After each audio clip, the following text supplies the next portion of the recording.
जी पूछेंगे में एक बार फिर आप सबका स्वागत है। किसी ने सच कहा है कि सच परेशान हो सकता है किंतु पराजित नहीं हो सकता है। ठीक, मेरा टिप्पणी करने का सिर्फ मतलब यही है कि जिस तरीके से मीडिया कर्मी पर आईटी का छापा मारा जा रहा है, मुझे उसके समर्थन के लिए कुछ भी नहीं करना है, लेकिन बिल्कुल मैं इस बात को बेनकाब करना चाहता हूँ कि जिस तरीके से सच को मौजूदा सरकार या विपक्ष के रूप से दबाया जा रहा है, मैं उस पर टिप्पणी करना चाहता हूं।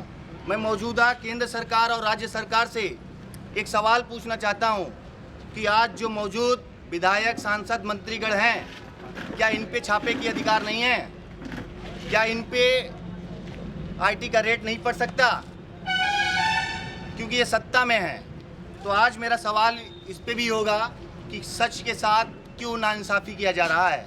लेकिन मेरा सवाल ये भी है कि अगर विधायक, सांसद और मंत्री का संक्षिप्त सैलरी का परसेंटेज निकाल लिया जाए तो उनके पास गैर संपत्ति कहाँ से आते हैं? तो आज का सिलसिला हम शुरू करेंगे, लेकिन आज के दौर में सच कहना चुनौती हो गया है। तो हम सबसे पहले कांग्रेस के पास जाते हैं, जो आज सच को आईटी रेट से छुपाया जा रहा है। जी बिल्कुल, आपने बहुत ही सही और सही समय पर उचित वक्त में एक आपने निर्णय लिया।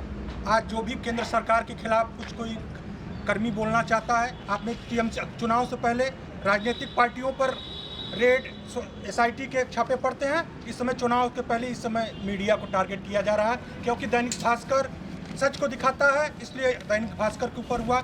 आर भारत नहीं सुनता, जो भारत का टीवी चैनल है उसके ऊपर आईटी का क्षेत्र हुआ। ये सब सच दिखाने के लिए हो रहा है। सच दिखाने वाले के ऊपर इस समय इस सरकार के ऊपर, प्रदेश सरकार की तरफ से हर समय परेशान किया जाएगा। चलिए मैं भारतीय जनता पार्टी के पास जाता हूं और भारतीय जनता पार्टी के कुछ हमारे कार्यकर्ता हैं, जिस तरीके से मौजूदा सरकार में सच को छुपाया जा रहा है। तो हमारे साथ ब्रजेश पांडे जी मौजूद हैं। जी ब्रजेश जी, आप क्या कहना चाहेंगे इस पर? कहा जा रहा है ये सरासर झूठ है। कहीं न कहीं उनके पास अवैध तरीके से संपत्ति रहा होगा, इसलिए आईटी का रेट पड़ा। विधायक, सांसद के ऊपर नहीं होता? नहीं, विधायक, सांसद उनके पास अवैध नहीं है? नहीं, कोई नहीं है। आप उसके पास अगर रहा होगा तो कहीं न कहीं पड़ा होगा। चाहे कोई सांसद हो चाहे विधायक हो, अगर उनके पास अवैध संपत्ति थी तो वहाँ पर रेट पड़ा होगा। न्यूज़ चैनल में आप देखे होंगे, पेपर में पढ़े होंगे, ऐसा होता है। चलिए, हमारे साथ भारतीय जनता पार्टी के जिला मंत्री चंदूलाल चंद्राकर जी मौजूद हैं और इस वक्त उनसे मैं जानकारी लेता हूं कि जिस तरीके से सच को छुपाने का काम किया जा रहा है, उस पर इनकी क्या प्रतिक्रिया है? जी सबसे पहले आप लोगों को प्रणाम, पत्रकार बंधुओं को भी प्रणाम। केंद्र में भारतीय जनता पार्टी की सरकार है, उत्तर प्रदेश में भारतीय जनता पार्टी की सरकार है। जो रेड की बात आपने कर रहे हैं भाई साहब, मुझे कहने में जरा से भी संकोच नहीं है कि ये भारतीय जनता पार्टी की सरकार है। और भारतीय जनता पार्टी की सरकार में जितने लोगों भी, चाहे जो भी हो, ये मैं नहीं कहता हूं कि कांग्रेस के लोग, सपा के लोग, बसपा के लोग, या तमाम जो भी संस्थाएं हैं,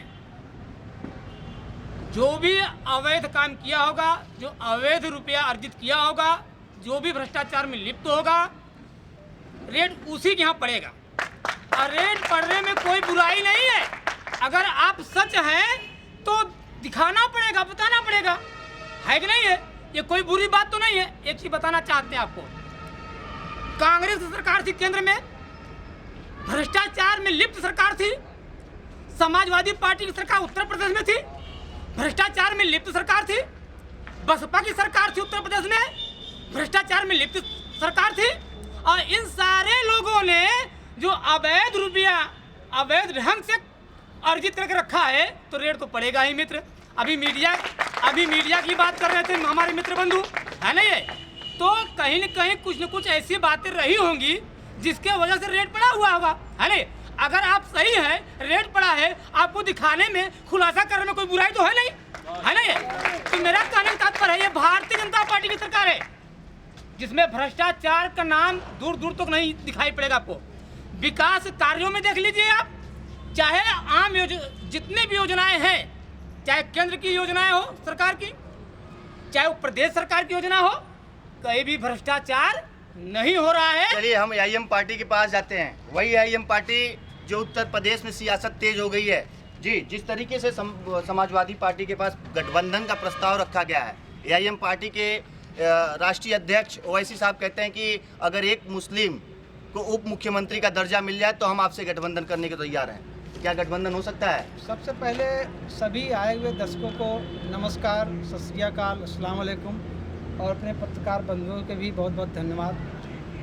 अगर गठबंधन तभी हो सकता है जब हमें हिस्सेदारी मिले। हिस्सेदारी क्यों नहीं?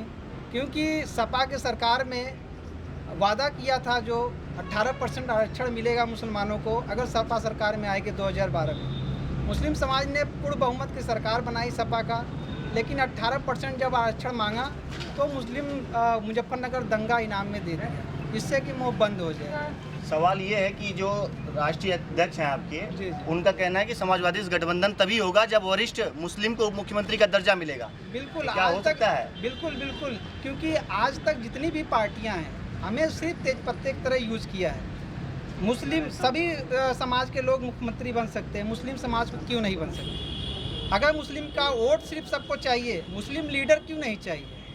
अगर ऐसी पार्टी को सेकुलर कहा जाए तो कैसे कहा जाए?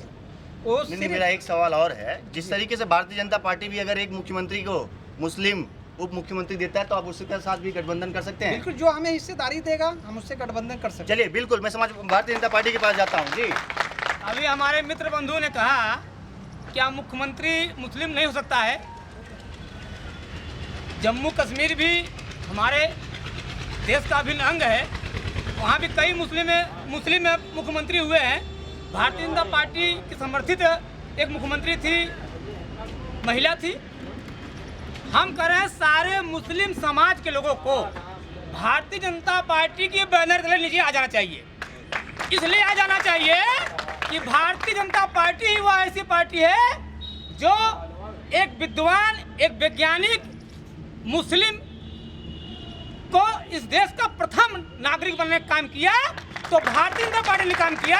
आप मुख्यमंत्री की बात करते हैं, हमने तो APJ अब्दुल कलाम को तो राष्ट्रपति बना दिया, तो आपको तो सीधे से भाजपा में जाना चाहिए था। हम तो इस देश के सारे मुसलमान भाइयों से कहते हैं कि आप भारतीय जनता पार्टी के बैनर तले आइए, आपका कहीं हित है, क्योंकि भारतीय जनता पार्टी राष्ट्रवाद के विचारधारा पर राजनीति करती है, न कि विभेद के, न कि धर्म पे, न तो जात पे।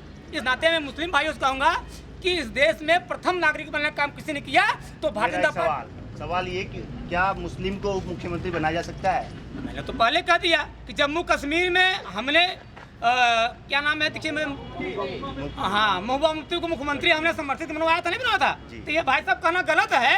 हमने तो दलित महिला को, आज तक कांग्रेस ने दलितों का वोट लिया, एक मिनट, आज तक कांग्रेस ने दलितों का वोट लिया, लेकिन किसी भी दलित को मुख्यमंत्री बनाया क्या?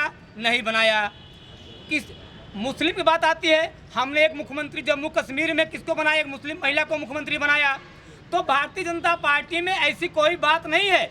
हम तो कहते हैं आ जाइए, हमारे साथ आइए, हम आपके ही समाज के लोगों को, आपके धर्म के लोगों को इस देश का प्रथम नागरिक बनाने का काम किया। इस नाते मैं आपसे आग्रह करूंगा। मैं आज समाजवादी के पास जाता हूं जो नए रूप के साथ आई हुई हैं। तो जी, आपकी क्या प्रतिक्रिया है? बहुत बहुत धन्यवाद।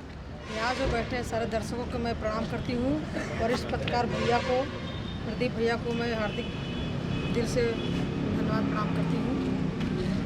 अब ऐसा लग रहा है चंदू चंदाकर जी आज पूरी टीम के साथ आए हुए हैं। ये बात हमने पहले भी कह चुकी हूँ, ये बात मैंने आप लोग से पहले भी कह चुकी हूँ। किसी ढंग से आप लोग इस तरह से तालियां बजाकर हाहाकार लगाकर सच्चाई को नहीं छुपा सकते हैं। जो सच्चाई है वो है। चलिए, मेरा सवाल ये है कि समाजवादी के जो गठबंधन की बात उठ रही है AIM पार्टी की, AIM के राष्ट्रीय अध्यक्ष कहते हैं कि हमें उप मुख्यमंत्री का दर्जा मिल गया तो हम गठबंधन करेंगे। क्या समाजवादी तैयार रहेगी? समाजवादी पार्टी हमेशा मुसलमान भाइयों को प्रथम स्थान दी है। देखिए, मेरी बात सभी लोग ध्यान से सुन लीजिएगा। इस हमको भी कार्यक्रम लड़ने की आता मर्यादा है। की सबसे बड़ी पहचान होनी तो मैं चाहिए उत्तर में दे सकती सभी हूँ, के मुझे पास। मौका दे दे। बिल्कुल बीच बीच में टीका टिप्पणी ना करिए आप सब। बिल्कुल प्लीज। अगर गलत बोलेंगे, अगर तालियां बजाने से किसी को परेशानी नहीं होनी चाहिए। दुनिया में तालियां तालियां आप बजाइए। देखिए हम नहीं बोल रहे, जब हमारे ताली बजाने से अगर आपको दिक्कत हो सकती है, जब हमारे ताली बजाने से आपको दिक्कत हो सकती है, अगर भारत माता वंदे मातरम जय श्री राम बोलेंगे तब तो आप कुछ बोल ही नहीं देखिए, पाएंगी। मैं बात करता हूँ आज, मैं सबसे बड़ा बात करता हूँ। आगे सब लोग शांत हो जाइए, पहले आप लोग शांत होइए, पहले शांत होइए आप लोग। पहले आप बैठिए, पहले आप सब बैठिए, पहले बैठिए, मैं बताता हूँ आज धर्म की बात। बताता हूँ धर्म की बात। तालियों से नहीं, तालियों से प्रॉब्लम भाई नहीं होना लोग, चाहिए। मैं धर्म की बात बताता हूँ, पुल बांध दिया था। मैं धर्म की बात बताता हूँ। जो जय श्री राम के नारे लगाते हैं, उनको आदर्श मानते हैं क्या? उनके आदर्शों पे चलना आप सबको नहीं सिखाया गया है? 100% चलेंगे। उनके आदर्शों पे भी चलिए। उनके आदर्शों पे मैं 100% सबसे पहले चलेंगे। आप सब उनके आदर्शों पे चलने के लिए हम कटिबद्ध हैं। पार्टी लोग तो दबा रहे हैं। नहीं, चलिए उनके आदर्शों पे मेरी जरूर बात चलेंगे। सुनिए, मेरी बात सुनिए। कार्यक्रम पे आते हैं। देखिए हम सब कार्यक्रम पे आते उनके हैं। आदर्शों पे जरूर चलेंगे। हम 1% कार्यक्रम पे लेकिन हम तालियों कार्यक्रम पे आते हैं जी। देखिए कार्यक्रम सबसे पहले है, आप सब बीच में टीका टिप्पणी ना करिए, सबके पास मौका मिलेगा। और इस कार्यक्रम का मतलब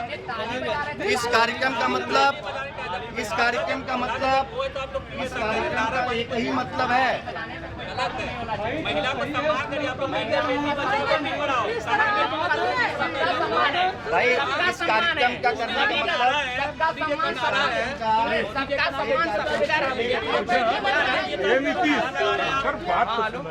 आप जवाब दीजिए।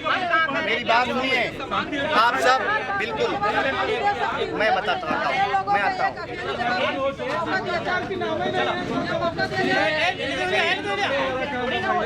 आप लोग ताली बजाने से हमको आप रोक देंगे। चलिए मैं कार्यक्रम शुरू करता हूँ। मेरा कार्यक्रम शुरुआत होता है। इस कार्यक्रम का मकसद एक ही है। कैमरा भारत माता की जय आइए। भारत माता की ताली बजा रहे थे। ताली बजाने से